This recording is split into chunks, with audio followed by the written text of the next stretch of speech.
کہتے ہیں اللہ سے قرب حاصل کرنے کا صرف ایک ہی طریقہ ہے، وہ کیا ہے؟ اپنے نقص کو جتنا کم کرو گے خود بخود کمال سے نزدیک ہو جاؤ گے۔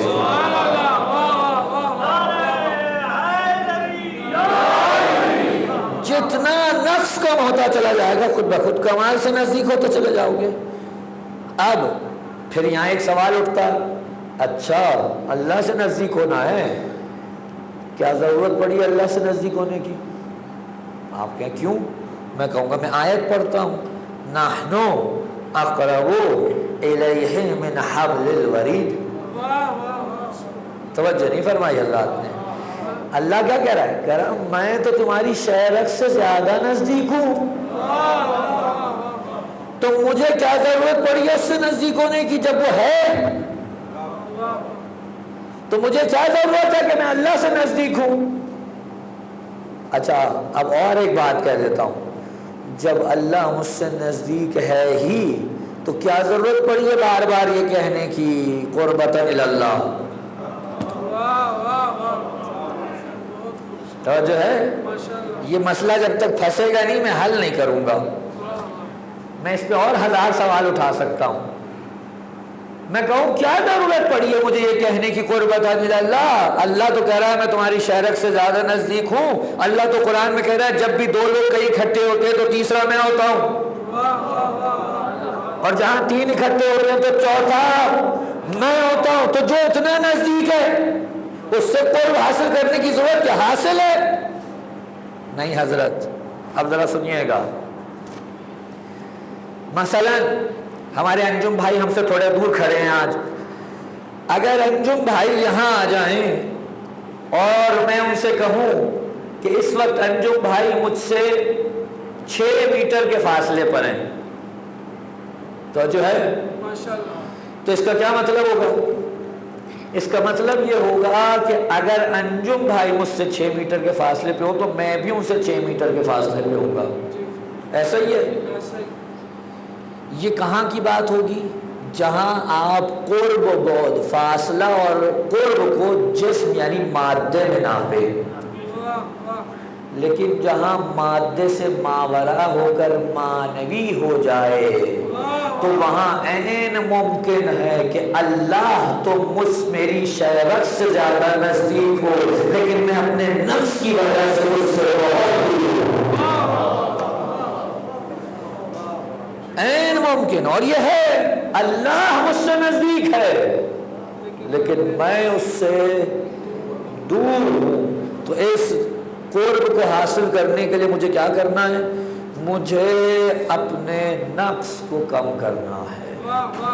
جہاں نقص کم ہوتا چلا گیا وہاں میں کمال مطلق سے نزدیک ہوتا چلا جاؤں گا۔ اور اب یہ ساری گفتگو ہو گئی، ایک اور منزل پہ لے چلوں آپ کو۔ قرآن کیا کہہ رہا ہے؟ یا ایھا الذین آمنوا اتقوا اللہ وَكُونُوا مَعَ الصَّادِقِينَ۔ توجہ، اللہ کیا کہہ رہا ہے؟ کہہ رہا اے ایمان والو اللہ کا تقوی اختیار کرو اور صادقین کے ساتھ ہو جاؤ۔ ساتھ ہو جاؤ، اب کیا مطلب ساتھ ہو جاؤ؟ جا کے جسم ملا لیں۔ یہ ماں جو لفظ ہے یہ بھی قرب کے لیے استعمال ہوتا ہے۔ آپ اگر کہیں فلاں شخص فلاں کے ساتھ تھا، اس کا کیا مطلب ہے؟ اسے اس کا قرب حاصل تھا۔ کہا گیا صادقین کے ساتھ ہو جاؤ۔ صادقین کے ساتھ ہو جاؤ کیا مطلب؟ جسم ملا لو۔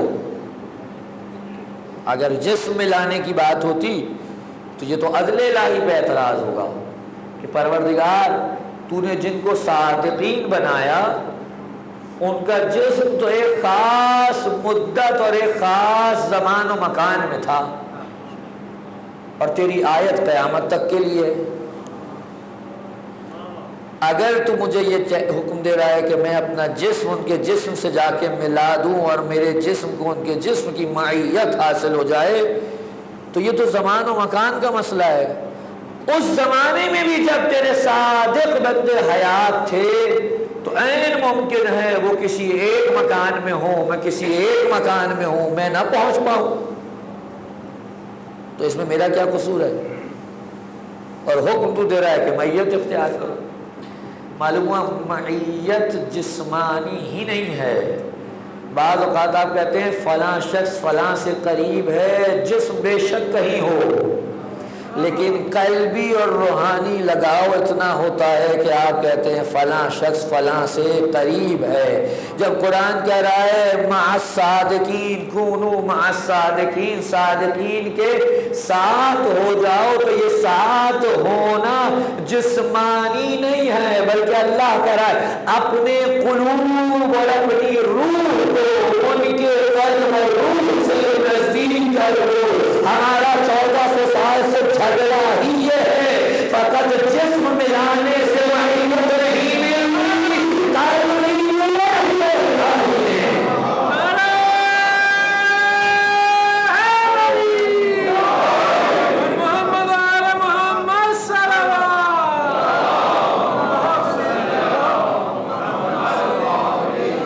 توجہ فرمائی حضرات نے، توجہ فرمائی۔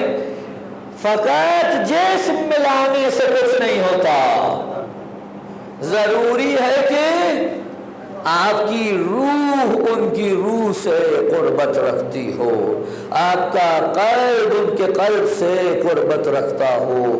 اور اب یہ فیصلہ کیا اسلام، شریعت، امام، رسول نے کہا اگر تمہیں فقط جسمانی قرب نصیب ہوا اور روحانی قرب نہ ملا، تم جہاں بھی مر کے دفن ہو جاؤ، اٹھو گے وادی برہوت سے، اور اگر روحانی قرب حاصل ہوا، جرم ملے ہوئے نہ بھی ہوئے، تم جہاں دفن ہو، اٹھو گے وادی برہوت۔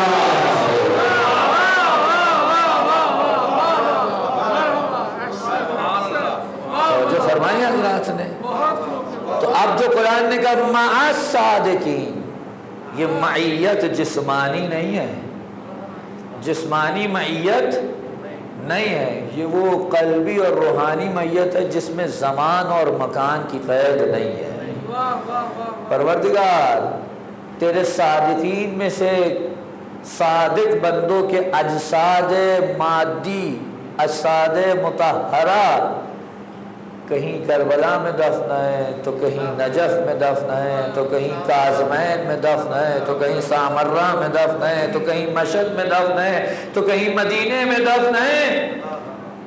مجھے ظاہری طور پر اپنے اس جسم کو اگر ان کے پاس پہنچانے کی فرصت نہ ملی، وسائل نہ ملے، تو کیا میں اس آیت پہ عمل نہیں کر سکتا؟ کا یہی تو بتانا ہے ان جسموں کا کیا کرنا ہے۔ تو جہاں بھی ہو ان کے ساتھ جسمانی طور پر نہیں، معنوی اور روحانی طور پر ہونا ہے۔ اور اگر تم کہیں بھی ہو، جسم دور ہو، روح بھی ہو، تو رسول بتاتے ہیں ارے جو ساتھ ہے ان سے شفاعت نہ کرانا، وہ تو جہان میں ایسے کرنی لگتا ہے کبھی اس نے دیکھا نہیں، ان سے چاہو تو شفاعت کرا لے۔ تکبیر، نعرہ رسالت، دونوں ہاتھ بلند کر کے نعرہ حیدری۔ توجہ فرمایا، توجہ فرمائی حضرات نے۔ دیکھا ہی نہیں کبھی رسول، لیکن قلب معیت کے درجے پہ ہے۔ رسول کہتے ہیں مجھے یمن سے ایمان کی خوشبو آتی ہے۔ اللہ اکبر، توجہ فرمائی حضرات نے۔ اب اندازہ کیجئے گا، اب بات آگئی تو میں روک نہیں رہا۔ یہ ہے معیت صادقین کا درجہ کہ جہاں ہو ان سے روحانی قرب نصیب ہونا چاہیے، اور یہ روحانی قرب کا درجہ ہے۔ رسول کے جاتے ہی کئی ایسے تھے جنہیں جسم ملے ہوئے تھے،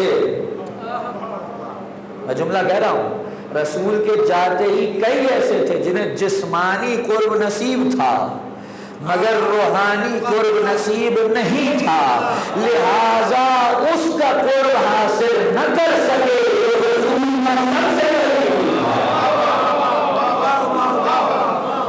لیکن جنہیں رسول کا جسمانی نہیں روحانی قرب حاصل تھا، وہ یمن میں بھی بیٹھا تھا تو اس نے ادھر ادھر کا رخ نہیں کیا۔ جنگ صفین میں پہلا مرحلہ ہے کہ جب وہ علی کے پاس آیا، اس سے پہلے نہ رسول کو دیکھا نہ علی کو دیکھا، لیکن علی کی بارگاہ میں پہنچا، اپنے آپ کو پیش کیا اور علی نے بھی کیا خوب اعلان کیا، تو روتے جا رہے تھے، وہی سب کو روک دیا، کل رک جاؤ علی ایک آنے والا ہے، کل رک جاؤ علی ایک آنے والا ہے۔ اور علی نے وہاں کھڑے ہو کر کہا ابھی 1000 بندہ ہم سے یہاں آ کر ملے گا، نہ ایک کم نہ ایک زیادہ۔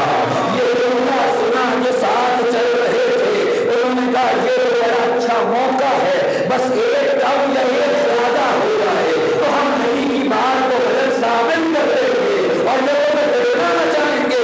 یہ جملہ سننے کے بعد مالک اشتر اور عبداللہ ابن عباس کو بھی ہور اٹھنے لگے کہ یہ لوگ تو وہ ہیں جنہیں سامری بت پرستی پہ لگا سکتا ہے، اگر ان کے درمیان فتنہ مچ گیا تو ہوگا کیا۔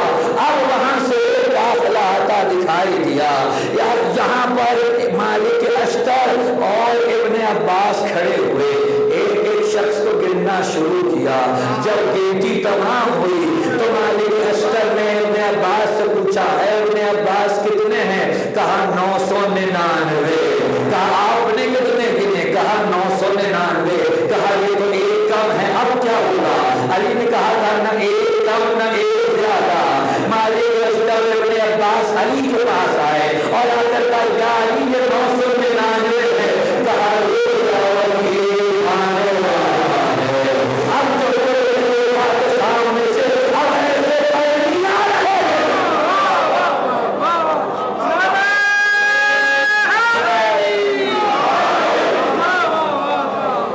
توجہ فرمائیں آپ، یہ ہے وہ روحانی معیت، جسم ملے نہ ملے لیکن روح ملی ہوئی ہے، لہذا جیسے ہی آیا ویسے کرنی۔ علی نے باہیں کھولی اور آ کر علی سے بغرگیر ہوئے اور ملنے کے بعد علی سے بات چیت ہوئی، اور جانتے ہیں ویسے کرنی وہ شہید میدان صفین ہے جس کا دم علی کی بازوؤں میں نکلا ہے، جس نے اپنی جان علی کے ہاتھوں میں جان آفری کے سپرد کی ہے۔ یہ معیت، آپ سے اس معیت کو طلب کیا جا رہا ہے۔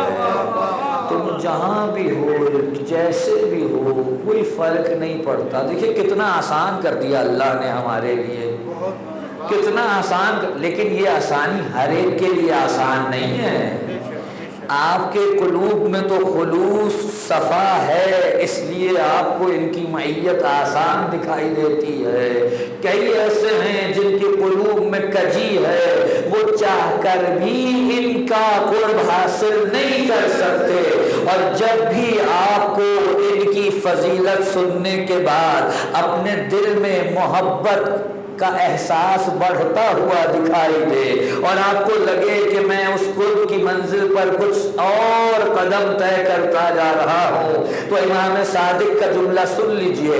ایک شخص نے آ کے کہا جب آپ کی فضیلت سنتا ہوں تو میرے دل میں ایک عجیب سی کیفیت ہوتی ہے، میں کیف محسوس کرتا ہوں۔ امام نے کہا جب بھی ایسی صورتحال ہو تو فوراً اپنی ماں کے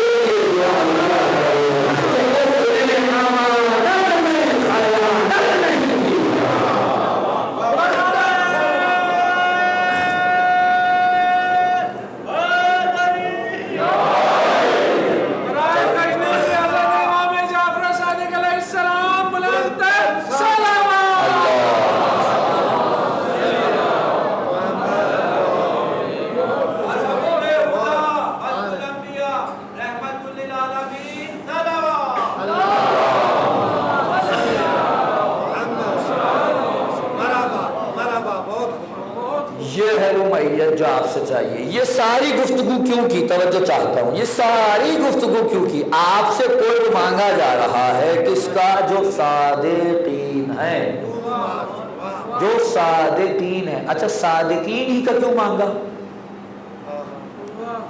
بھائی دیکھیے ہمارے یہاں اب یہ تھوڑی علمی بحث ہونے جا رہی ہے، اب ساتھ رہیے گا اتنا جہاں ساتھ رہے.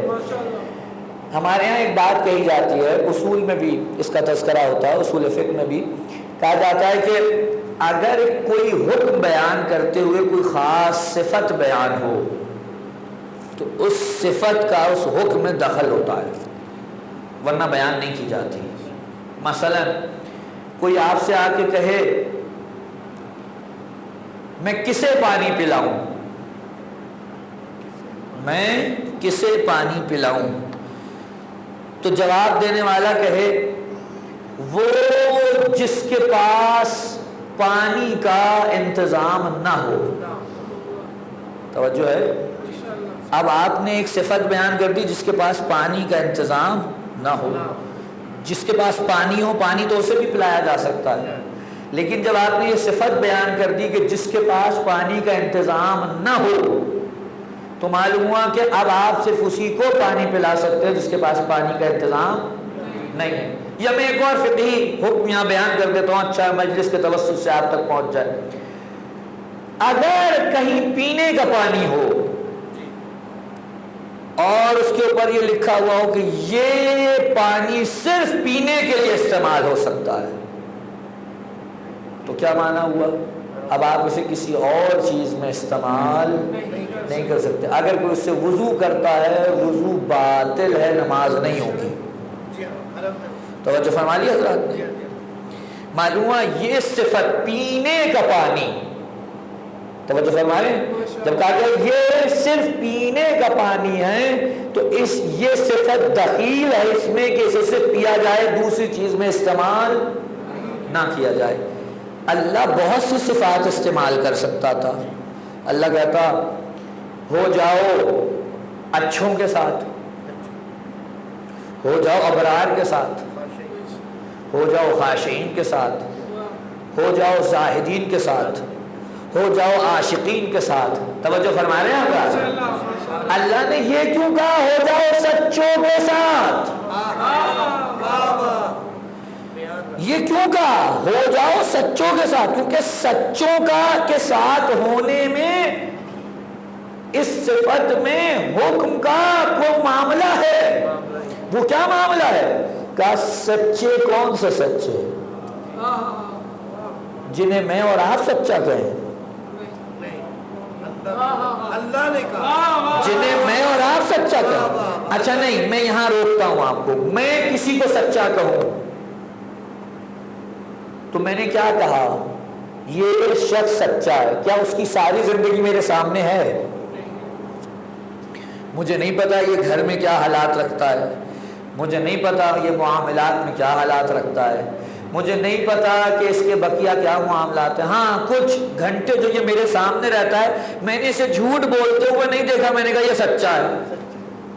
ایک اسی لیے بہت سے ایسے افراد ہوتے ہیں جو دنیا میں بڑے سچے مشہور ہوتے ہیں لیکن گھر میں خاتون خانہ انہیں سچا نہیں سمجھتی.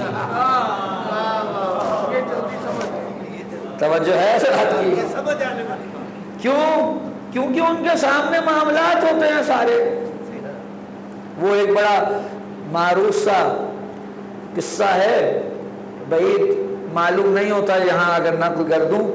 کہتے ہیں کہ وہ ایک پیر صاحب تھے، بڑے ان کے مرید تھے، بہت زیادہ ان کے مرید تھے.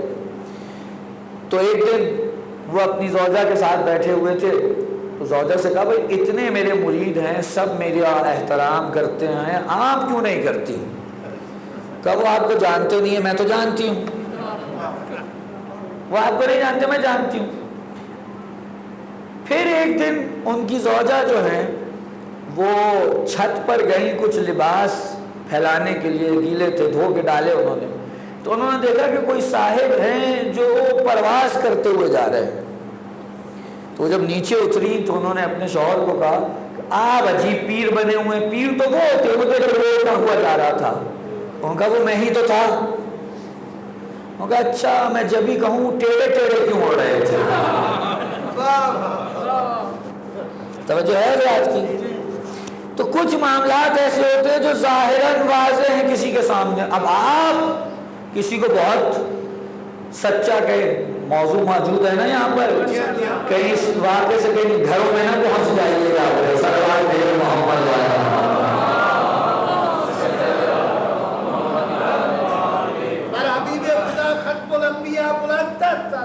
اللہ.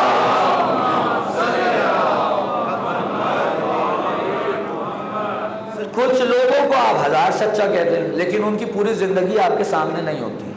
بفرض آپ کے سامنے کسی کی پوری زندگی ہو بھی تو سچا فقط زبان کا سچا نہیں ہوتا،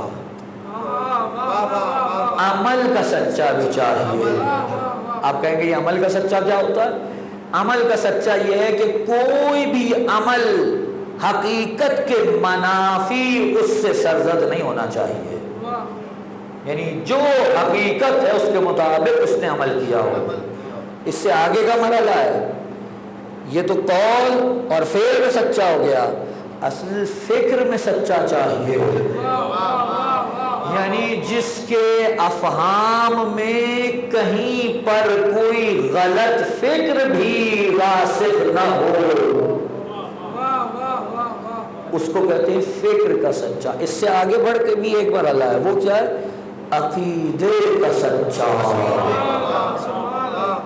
اس کے عقائد میں کوئی ایک نقطہ ایسا نہ ہو جو خلاف واقع ہو. اب اس کے بعد میں آپ سے سوال کرتا ہوں، آپ یہ کیسے طے کر سکتے ہیں کہ کوئی شخص اپنے تمام اعمال، اپنے اقوال، اپنے افکار، اپنے اعتقادات میں سچا ہے؟ میرے تو سامنے ہی نہیں ہے. لہذا جب میں کسی کو سچا کہوں گا تو اپنے علم کے مطابق کہوں گا، لیکن اللہ اگر کسی کو سچا کہے گا تو اپنے علم غیب کے مطابق کہے گا، اور وہاں سچائی کا یہ معیار ہوگا، نہ قول میں کہیں کذب ہوگا، نہ فعل میں، نہ فہم میں، نہ اعتقاد میں. یعنی وہ ایسا مرقع صدق ہوگا کہ وہاں کسی غلطی کا شائبہ بھی نہ ہوگا، یا دوسرے لفظوں میں کہوں وہ صادق ہوں گے کہ اگر زبان سے نکل جائے کہ تمہارا لباس درزی کے پاس گیا ہوا ہے، اور اگر زبان سے نکل جائے کہ تم مردوں کے مجلے میں کل رہی ہے.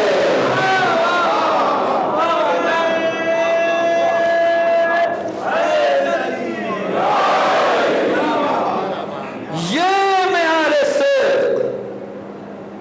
کیوں کہا سچوں کے ساتھ ہو جاؤ؟ اب ذرا فضائل سن لی، اب یہ بھی سنیں. کیوں کہا سچوں کے ساتھ ہو جاؤ؟ کہا اس لیے کیونکہ معیت میں جب صادقین کی جاؤ گے تو اس صدق کو اپنانا ہے. توجہ فرمائیں گے حضرات. اب آپ نہ بولیں، اب میرے بولنے کی باری ہے. اس معیت میں جانے کے بعد کرنا کیا ہے؟ یہ معیت صرف یہ نہیں ہے کہ ہاں ہاں مجھے بڑی محبت ہے. معیت یعنی ساتھ ساتھ رہنا. عمل ہے تو اس میں معیت، قول ہے تو اس میں معیت، عقیدہ ہے تو اس میں معیت، افکار ہے تو اس میں معیت. یعنی مکمل طور پر اپنے آپ کو ان صادقین کے ساتھ کرنا ہے. اور جب مکمل طور پہ ان کے ساتھ ہو گئے تو کیا معنی ہے؟ معنی یہ ہے، اب میں ایک مثال دے رہا ہوں، توجہ چاہتا ہوں. آپ نے لوہا دیکھا ہے؟ لوہا، لوہے کو آگ میں ڈالو تو کیا ہوتا ہے؟ سرخ ہو جاتا ہے. جب وہ سرخ ہوتا ہے اسے ہاتھ لگائیں تو کیا ہوتا ہے؟ جلاتا ہے. جلانا کس کی صفت ہے؟ لوہے کی یا آگ کی؟ لیکن لوہا جب آگ کی معیت میں رہتا ہے تو جو صفت محبت آگ کی ہوتی ہے وہ لوہے میں پیدا ہو جاتی ہے۔ تم نے صابرین کی معیت میں رہنا ہے، اپنے وجود میں صابرین کی آغوش میں رہ کر اپنے وجود میں ان کی صفات کو پیدا کرنا۔ صلوات محمد۔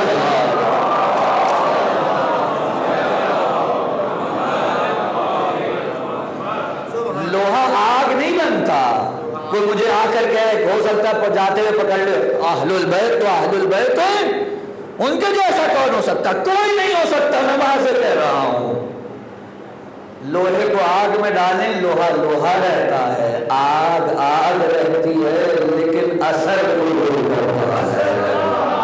آپ نے اثر قبول کرنا ہے، اگر اس اثر کو قبول نہیں کیا پھر معیت نہیں ہے۔ لوہا آگ کے ساتھ رہ کر بتاتا ہے، معیت اثر قبول کرنے کو کہتے ہیں۔ صلوات محمد۔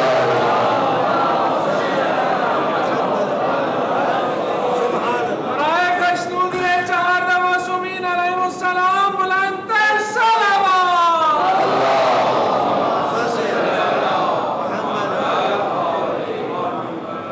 توجہ فرما لیا حضرات نے؟ اس لیے کہا صادقین کی معیت چاہیے۔ اب یہ معیت جس قدر بڑھتی چلی جائے گی، توجہ رہے حضرات کی، یہ معیت جس قدر بڑھتی چلی جائے گی اس قدر اثر قبول کرتا چلا جائے گا، اور اگر اس مرحلے پہ پہنچ جائے جو ایمان کا اعلیٰ ترین مرتبہ ہے تو اس معیت کا اثر یوں ظاہر ہوگا کہ رسول کہیں گے سلمان و منا اہل البیت۔ توجہ ہے حضرات کی، سلمان ہم اہل بیت میں سے۔ اگر اس صدق کی، ان صادقین کی معیت بلند درجے پہ پہنچے تو آواز آئے گی خدا کے رسول کی کہ اللہ نے زمین پر چلنے والوں اور آسمان کے نیچے رہنے والوں میں ابو ذر سے زیادہ سچا پیدا ہی نہیں کیا۔ توجہ فرمائیے ذات نے، یہ وہ ہیں جنہوں نے اپنے وجود کو معیت صادقین سے منور فرمایا۔ اب جو علی نے کہا بات وہیں پہ، یہ ساری گفتگو اس لیے کی تاکہ اس جملے کے معنی واضح ہو جائے۔ علی نے کیا کہا؟ نحن الشعار،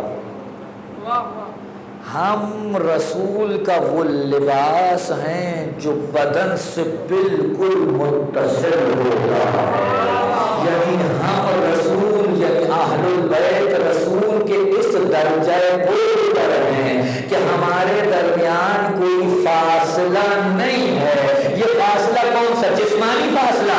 یہاں شعار کا لفظ استعارہ ہے، یہاں لباس مادی مراد نہیں ہے۔ علی بتا رہے ہیں ہمیں رسول سے اس قدر قرب حاصل ہے کہ ہمارے اور ان کے درمیان کوئی فاصلہ نہیں ہے۔ یہ فاصلہ کیسے پتہ ہوتا ہے؟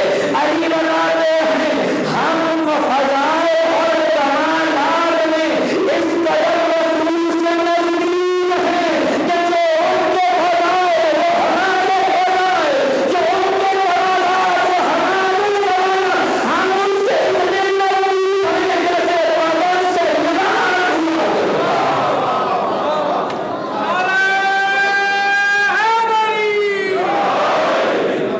ہم ان کے اتنے نزدیک، نحن الشعار، ہم وہ لباس ہے جو جسم سے بالکل لگا ہوتا ہے۔ کوئی درجہ، کل بھی یہ جملہ کہا پھر تکرار کر رہا ہوں، کوئی ایسا کمال نہیں ہے کہ جو ذات الرسول میں ہو مگر ان کے اہل البیت میں نہ ہو۔ مسند پہ وہی آ کے بیٹھ سکتا ہے، نہیں میں جملہ بدل دوں، آپ کہتے ہیں جا نشین، جانشین بولتے ہیں نا، جانشین یہ دو لفظوں سے مل کے بولا ہے، جا نشین۔ جا کہتے ہیں جگہ کو، نشین کہتے ہیں مقام نشست کو۔ توجہ فرما رہے ہیں؟ ان دو سے مل کے بنا ایک لفظ آپ بولتے ہیں کس کے لیے؟ جو جانے والے کی جگہ پہ بیٹھے۔ توجہ نہیں فرما رہے حضرات؟ جو جانے والے کی جگہ پہ بیٹھے، آپ اسے کہتے ہیں جانشین، یعنی جو گیا ہے اس کی جگہ پہ جو آئے گا اسے کہیں گے جانشین۔ جانشین کی صفت کیا ہے؟ جو گیا ہے اس کی جگہ پر وہی آئے جو ویسا ہو جو گیا ہے۔ نہیں میں بات نہیں پہنچا سکا، چلیے پھر میں آگے سے لے کے آتا ہوں۔ قرآن مجید میں جب خدا نے حضرت آدم کو دنیا میں بھیجنے کی بات کی تو کیا کہا فرشتوں کو؟ انی جاعل فی الارض خلیفہ، میں زمین میں اپنا خلیفہ، اپنا جانشین مقرر کر رہا ہوں۔ توجہ فرمائیں گے حضرات؟ اب یہاں پہ اگر میرے ساتھ نہ چلے تو ساری محنت ضائع ہو جائے گی۔ اللہ نے کیا کہا؟ جس کو آپ جانشین کہتے ہیں نا اسی کو عربی میں خلیفہ کہتے ہیں۔ توجہ، جانشین کو عربی میں خلیفہ کہتے ہیں۔ اچھا، جانشین کب ہوتا ہے؟ جب کوئی جگہ خالی ہو، بھئی کوئی بیٹھا ہو، گیا اور اس کی جگہ پر کوئی آیا تو جو آیا اسے آپ خلیفہ اور جانشین کہتے ہیں۔ یہی بات ہوئی۔ سوال، اللہ کہاں گیا؟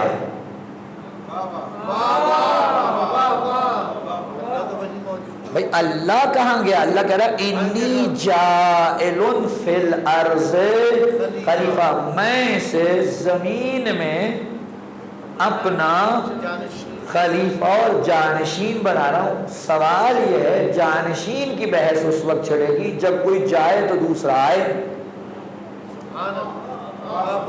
اللہ کہاں گیا؟ اگر کوئی اعتقاد رکھے کہ اللہ کہیں جاتا اور آتا ہے تو بس توحید کا تو گیا سارا کام تمام۔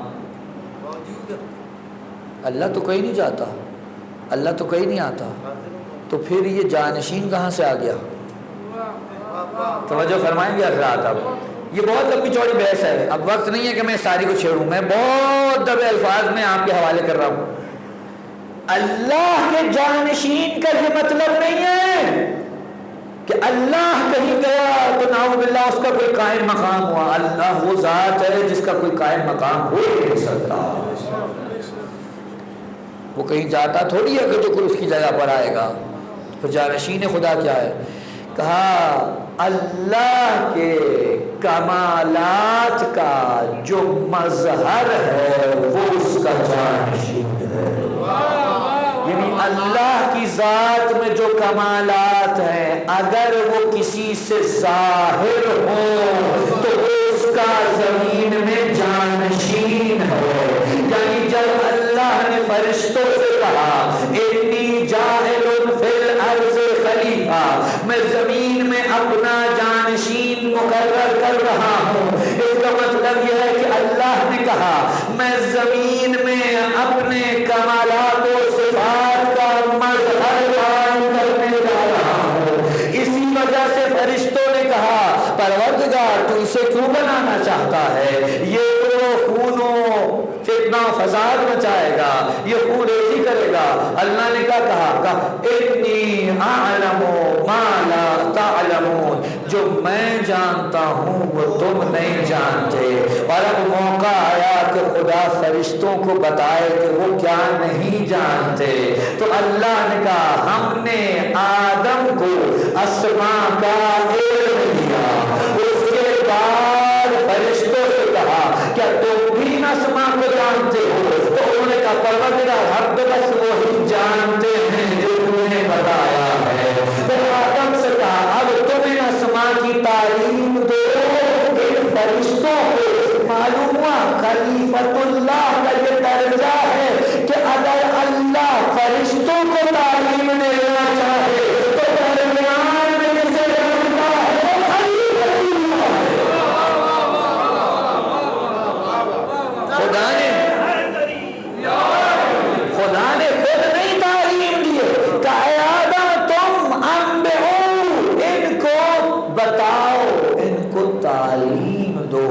اسماء کی جن کو تمہیں تعلیم دی ہے اللہ نے. معلوم صفات و کمالات کے مظہر کو خلیفہ کہتے ہیں. زمین میں اللہ کا خلیفہ وہ ہے جو اس کے فضائل و کمالات کا مظہر ہو, جو اس کی صفات کا مظہر ہو, جو آئینے کی طرح ہو جس میں صفات الہیہ دکھائی دے رہی ہو. اب آئیے رسول کی طرح. آپ نے کہا رسول کا جانشین, رسول کا خلیفہ. رسول فقط انسانوں کے رسول تھوڑی نہیں ہے, رسول فقط دنیا میں رسول تھوڑی نہیں ہے. یہ وہ رسول ہے جس نے کہا میں اس نبی نبی تھا جب آیا پانی اور روٹی کے درمیان سے, تو معلوم یہ رسول فقط انسانوں کا رسول نہیں ہے, یہ رسول انسانوں کا بھی رسول ہے, یہ رسول جنات کا بھی رسول ہے, یہ رسول فرشتوں کا بھی رسول ہے, یہ رسول جن پرند تمام مخلوقات پر حجت الہی ہے.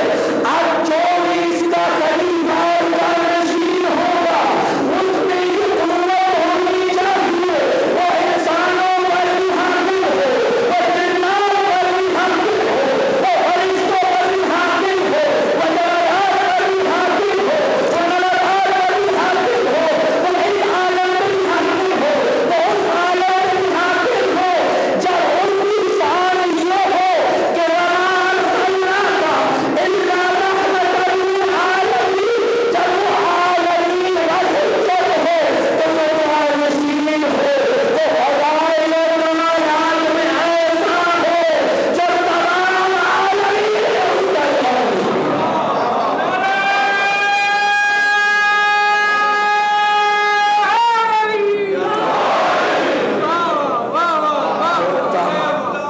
خاتم الانبیاء رحمت للعالمین صلوات.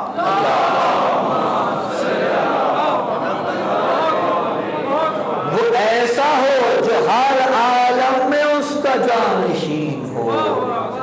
اب یہ جملہ کہہ رہا ہوں, خدا کرے کہ جیسے پہنچانا چاہ رہا ہوں ایسے پہنچ, جب بات آ گئی اب روک نہیں رہا. ہر ایک پر جانشین ہو. انسانوں نے جھگڑا کیا رسول کے بعد رسول کی جانشینی پر, لیکن فرشتوں میں نہیں ہوا, جنات میں نہیں ہوا. آیت اللہ حسن زادہ آمولی بیان کرتے ہیں کہ ان سے علامہ طباطبائی نے بیان کیا, اور علامہ طباطبائی بیان کرتے ہیں کہ ان سے ان کے استاد سید علی قاضی طباطبائی استاد العرفاء نے بیان کیا.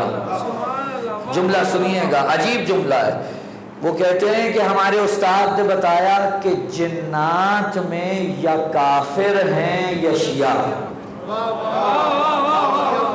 توجہ فرمائیں گے حضرات, کہ جنات میں یا کافر ہیں یا جو مسلم ہیں وہ سب کے سب شیعہ ہیں. کا وجہ یہ ہے جنات کو پتا تھا رسول کے بعد کسی صورت بھی ان کی جانشینی پہ وہ جھگڑا نہیں کر سکتے. توجہ نہیں فرمائی حضرات نے. بھئی یہ جو لوگ دوسری طرف چلے گئے, مین مسئلہ تو جانشینی کا ہے. اگر بعد رسول جانشینی پہ جھگڑا نہ ہوتا تو مسلمان اس طرح فرقہ نہ ہوتے. اصل جھگڑا تو یہی ہے بعد رسول کا, چونکہ جنات نے رسول کے ہاتھ پہ بیعت کی تھی جو مسلم تھے, اور اس کے بعد غدیر میں بھی ان میں سے کچھ افراد موجود تھے, انہوں نے علی کو مولا بنتے دیکھا تھا. لہذا ان میں سے کسی نے یہ نہیں سوچا کہ رسول کی جگہ پر ہم جانشین بنتے ہیں, کیونکہ آج تک ان میں وہ لوگ موجود ہیں جنہوں نے غدیر میں علی کی بیعت کی تھی. اس وجہ سے انہوں نے آج تک غدیر کا پیغام نہیں بھلایا. بس آپ سے گزارش اتنی ہے, جب بھی آپ رسول کا خلیفہ معین کرنے کی بات کریں وہ ایسا ہونا چاہیے جسے جن بھی مان لے, جسے ملک بھی مان لے, جسے جانور کرے جسے کرے وہ کرے جانکار نواتار بھی تسلیم کرے اگر کوئی ان میں سے تسلیم نہیں کرتا ہم اسے آپ کا بنایا ہوا سمجھیں گے اللہ کا بنایا ہوا نہیں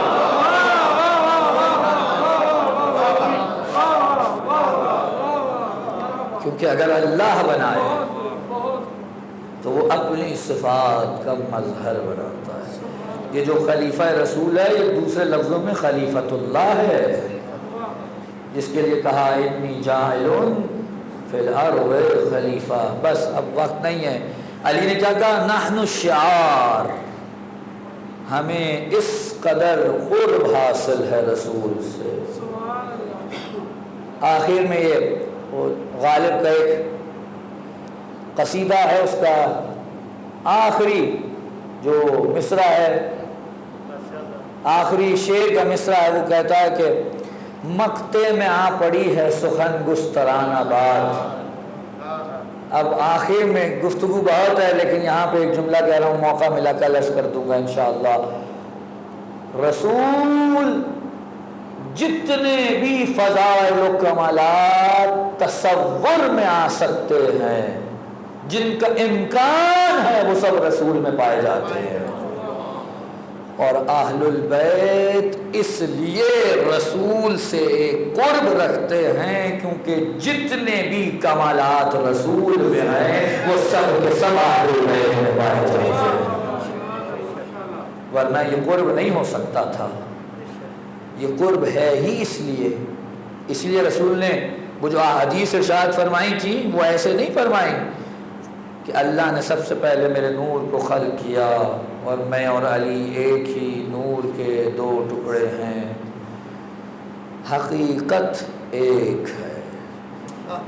حقیقت ایک ہے.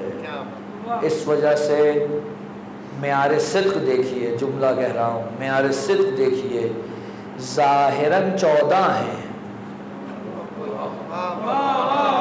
لیکن حقیقت ایک ہے. زبانیں 14 ہیں مگر کلام ایک ہے. کان 14 ہیں مگر سماعت ایک ہے. ہاتھ 14 ہیں مگر کام ایک ہے. قدم 14 ہیں مگر اقدام ایک ہے. کہ حقیقت ایک ہے. اہل البیت کو اس نظر سے دیکھنے کی ضرورت ہے.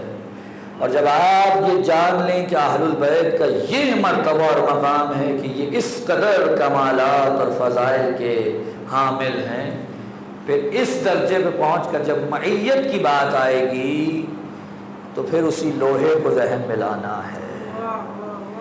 مجھے خود کو اس آتش عشق محمد آل محمد کے سپرد کرنا ہے اور اس کے بعد اس کا اثر قبول کرنا ہے.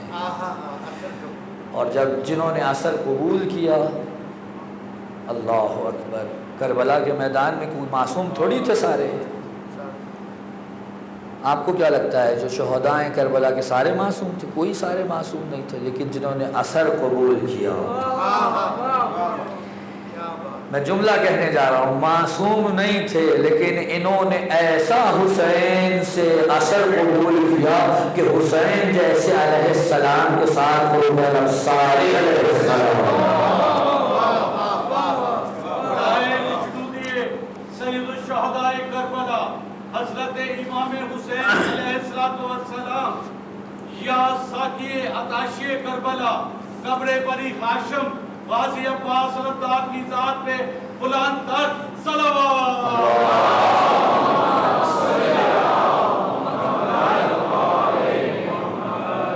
کیسے انہوں نے اثر قبول کیا. بس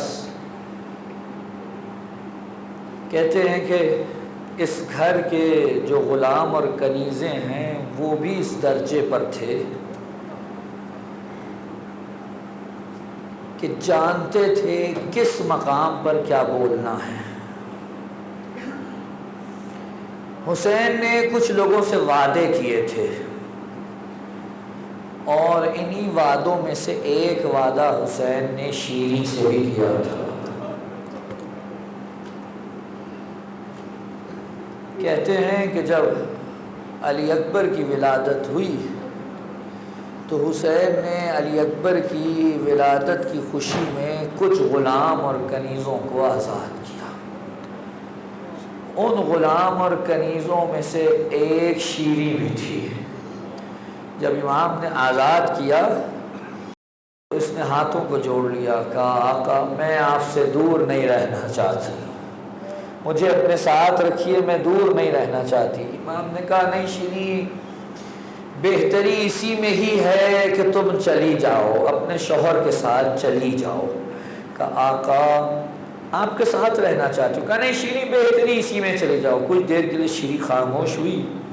کہا آقا پھر میری ایک شرط ہے۔ کہا بتاؤ کیا شرط ہے؟ کہا شرط یہ ہے کہ آپ ایک دن میرے گھر مہمان ہوں گے۔ امام حسین نے کچھ دیر تأمل کیا، کہا شیریں وعدہ ہے ہم تمہارے گھر مہمان ہوں گے۔ شیریں نے آگے بڑھ کے کہا آقا لیکن اکیلے نہیں آئیں گے، زینب اور ام کلثوم کو ساتھ لائیں گے، میری آقا دادیاں بھی ساتھ ہونی چاہیے۔ حسین نے کہا شیریں میں لے آؤں گا، وعدہ ہو گیا۔ لیکن ایک جملہ کہا حسین نے، کہا شیریں اگر ہم آئیں گے تو پہچان تو لے لینا۔ کہا زندگی بھر آپ کے ساتھ رہی ہوں، آپ کو نہیں پہچانوں گی؟ حسین نے وعدہ کر لیا۔ شیریں مطمئن ہو گئی، اپنے شوہر کے ساتھ گئی۔ کہتے کوفے سے باہر ایک جگہ پہ کچھ علاقہ خرید کر زندگی گزارنا شروع کی، قلعہ شیریں کے نام سے مشہور ہو گیا۔ روزانہ دعائیں کرتی ہے، پروردگار میرے مولا کو بھیج دے، میرے مولا کو بھیج دے۔ ایک دن کسی نے آ کر خبر دی شیریں تیرے مولا مدینے سے نکل کر مکے کی طرف گئے ہیں اور اس سفر میں زینب اور ام کلثوم بھی ان کے ساتھ ہیں۔ میں یہ جو سنا تو کہنے لگی پروردگار کچھ ایسا ہو جائے میرا مولا میرے گھر کی طرف آ جائے۔ پھر کچھ عرصے کے بعد کسی نے آ کر خبر دی شیریں تیرا مولا مکے سے نکلا ہے اور اب عازم کوفہ ہے۔ بس یہ جو سنا تو شیریں نے کہا ہاں اب میرا مولا میرے گھر مہمان ہوگا، میرا مولا میرے گھر کے لیے آ رہا ہے۔ اپنے غلاموں کنیزوں کو بلایا کہ دیکھو میرا مولا آنے والا ہے، گھر کو ان کے شایان شان طریقے سے سجا دو، یہ کمرے ان میں خاص پردے کا انتظام کرو جہاں میری آقا راتیاں رکھیں گی، یہ کمرہ میرے آقا حسین کے لیے ہے، یہ کمرہ میرے آقا عباس کے لیے ہے، اور ہاں تو علی اکبر بھی جوان ہو گئے ہوں گے، یہ کمرہ علی اکبر کے لیے ہے، وہ تیار ہو گئے، شیریں انتظار کر رہی ہے۔ ایک رات کو سو رہی تھی، خواب میں دیکھا کوئی گل کا گوشت بیوی آئی ہے اور وہ کہہ رہی ہے اے شیریں تو سو رہی ہے، او میرا بیٹا تیرا مہمان ہوا۔ بس یہ جملہ سنا گھبرا کے اٹھی اور اپنے غلاموں سے کہا جاؤ جلدی جاؤ میرا آقا آیا ہے، جاؤ استقبال کرو۔ اب جو غلام واپس آئے تو آ کے کہنے لگے شیریں تیرے آقا کی تو خبر نہیں ہے لیکن کچھ قیدی آئے ہیں، کچھ قیدی آئے ہیں۔ قیدیوں کا نام سنا، شیریں نے کہا میرے آقا نے بڑی بڑی تاکید کی تھی کہ قیدیوں کے ساتھ اچھے سے پیش آنا۔ کہا کس کے قیدی ہیں؟ شیور آگے آیا، اس نے کہا یہ امیر یزید کے قیدی ہیں، ہم رات کو تیرے گھر میں رکنا چاہتے ہیں اگر تو اجازت دے۔ شیریں نے کہا مجھے کوئی مشکل نہیں ہے، آؤ رک جاؤ۔ ادارو شیریں نے کیا دیکھا؟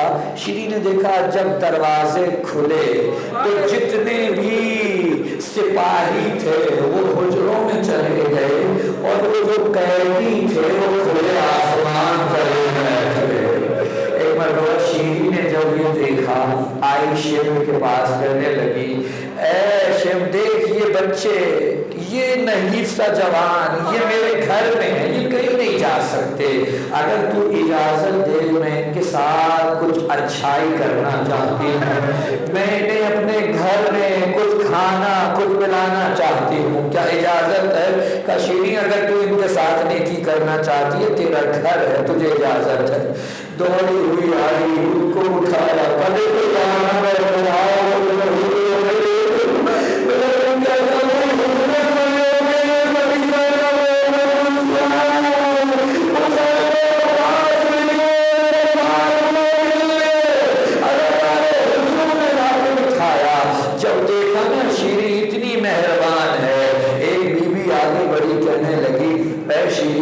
جب سے ہمارے مقتولین اس دنیا سے رخصت ہوئے, ہم اپنے پیاروں کو رو نہیں سکتے. اگر تو اجازت دے تو ہر کی آواز میں رو لیں. میرا گھر ہے, تمہیں کوئی نہیں روکتا, جتنا چاہے کیا کرنا ہے کر لو. کہا اچھا کچھ دیر کے لیے سر لا کر دے سکتی ہے؟ کہ میں ابھی ہوں. شیریں آئی شیر کے پاس, کہ دیکھو یہ کہیں نہیں جا سکتے, کچھ دیر سر دے دو, ہمیں کے حوالے کر دے. اللہ سر آئے, شیریں نے حوالے دیے, لیکن شیریں نے عجیب مرحلہ دیکھا. سر آ گئے, بیوی کے لیے کوئی نہیں کرتی. تم روئی کیوں نہیں ہو؟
بحق محمد و آلہ الطاہرین.